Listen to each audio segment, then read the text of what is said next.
Aujourd'hui, de nombreuses lois et ordonnances régulent la détention de chevaux. Toute personne s'occupant d'équidés devrait donc connaître le contexte légal qui concerne leur détention. La législation sur l'aménagement du territoire est celle qui complique le plus souvent la concrétisation des idées et des souhaits des détenteurs de chevaux. La législation sur l'aménagement du territoire vise à une utilisation mesurée des sols suisses. Pour ce faire, la loi fixe l'utilisation appropriée de chaque zone en définissant quelles activités y sont autorisées.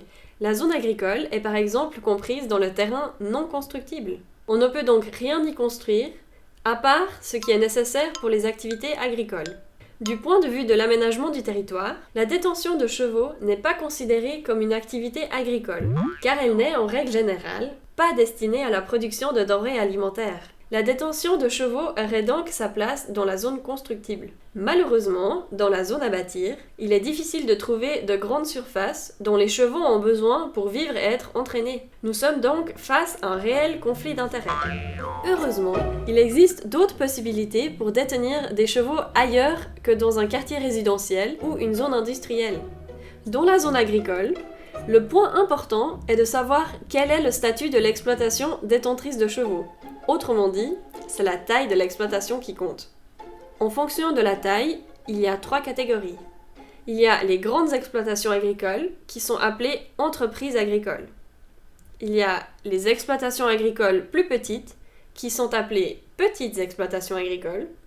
Et il y a les exploitations encore plus petites, non agricoles, sur du terrain agricole. Autrement dit, les détenteurs de chevaux à titre de loisir, qui se trouvent dans la zone agricole, mais qui n'ont pas le statut d'exploitation agricole.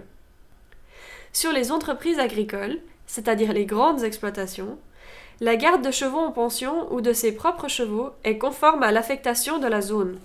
On peut héberger autant de chevaux qu'il est possible de nourrir avec du fourrage produit majoritairement sur l'exploitation. Il est possible de construire des nouvelles installations, comme par exemple des écuries, des selleries ou des abris pour le pâturage. La législation prévoit également la possibilité de réaliser des aires de sortie stabilisées d'une surface allant jusqu'à 150 m² par cheval. Ces paddocks doivent cependant être attenants aux écuries et la stabilisation du sol doit être réversible sans grand effort. Il est également possible, pour les entreprises agricoles, de stabiliser une surface maximum de 800 m² destinée à l'utilisation des chevaux. Cette surface peut prendre la forme d'un carré de sable, d'un rang de longe ou d'un marcheur. La construction d'un manège n'est en revanche pas autorisée en zone agricole. Les activités commerciales qui vont au-delà de la détention de chevaux, comme par exemple donner des cours d'équitation ou louer le carré de sable à des cavaliers externes, ne sont pas conformes à l'affectation de la zone agricole et ont leur place dans la zone à bâtir. Sur les petites exploitations agricoles, il n'est pas possible de construire des nouveaux bâtiments destinés à la détention de chevaux. Par contre, les bâtiments agricoles déjà existants peuvent être réaffectés à la détention de chevaux en pension. Ici aussi, le nombre de chevaux que l'on est autorisé à héberger dépend de la quantité de fourrage qui est produit sur l'exploitation et de la surface de pâturage à disposition. Des aires de sortie peuvent être stabilisées selon les mêmes règles mentionnées pour les entreprises agricoles.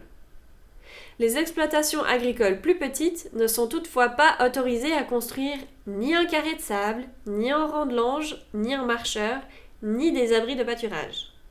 Comme pour les entreprises agricoles, seule la détention de chevaux est autorisée en zone agricole, mais pas les autres activités comme par exemple donner des cours d'équitation.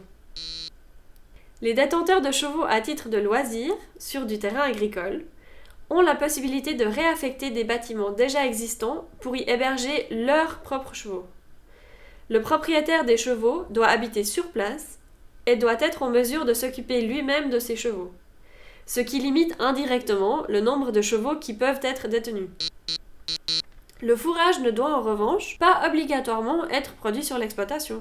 Des aires de sortie peuvent être stabilisées selon les mêmes règles que celles mentionnées pour les exploitations agricoles. De manière générale, il faut veiller à ce que l'aspect extérieur des bâtiments ne soit pas modifié de manière significative. La construction d'un carré de sable ou d'un abri de pâturage est proscrite, de même que la détention de chevaux en pension et toute autre activité commerciale. Comme vous le voyez, il existe plusieurs possibilités pour héberger des chevaux dans la zone agricole. Néanmoins, la législation sur l'aménagement du territoire est complexe et, comme si cela ne suffisait pas, la mise en application de la loi est très variable d'un canton à l'autre. Certains cantons restreignent plus ou moins la surface d'aire de sortie qui peut être stabilisée. Il est donc conseillé de prendre contact avec les autorités compétentes ou avec un bureau de conseil. Renseignez-vous avant d'acheter une maison sur du terrain agricole et avant de commencer à faire des travaux. Sinon, votre rêve d'avoir les chevaux à la maison pourrait bien partir en fumée.